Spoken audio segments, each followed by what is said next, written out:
Kwa upande wa vivutio vya mwanamke, Bwana Mtume sallallahu alayhi wa alihi wasallam amesema tunkahul mar'atu li arba, mwanamke huwa anaolewa kwa hivi vivutio vine. Hupatikana vyote au baadhi yake, lakini hivi unaweza kumwambia mtu, kwa nini umeoa yule? Akwambia ni kwa sababu. Kwa nini umevutika kumwoa fulani? Ni kwa sababu. Kwa nini? Hivi vinne.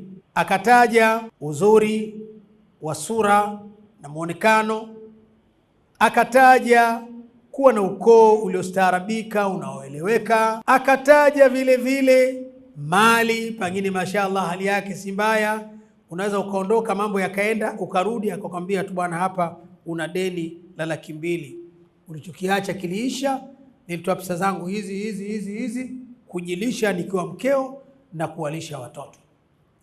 Lakini kubwa lao ni dini, akataja walidiniha, na dini yake.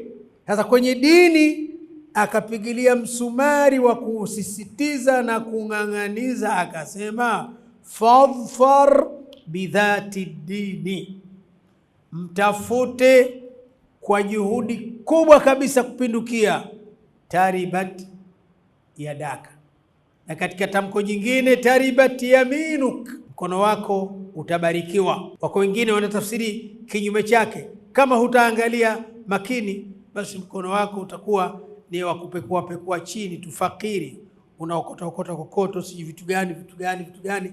Tafsiri ni nyingi, lakini target hapa ni kwamba katika mambo mane, uzuri, umaarufu na umashuhuri wa ukoo, kuwa na mali ni vivutio vya mwanamke, lakini msisitizo mkubwa ni kwenye dini, walidiniha. Sasa kwenye dini watu hupotea, anaoa mwanamke hana dini. Ukimuuliza vipi, huyu unamjua lakini baba yake ni shekhi fulani, ina maana unamuoa mkweo, baba mkwe. Mtume sasa anasema ni dini yake, fadhfar bi dhati dini. Hajasema muoe binti wa mtu mwenye dhati dini, yeye mwenye binti ana dini.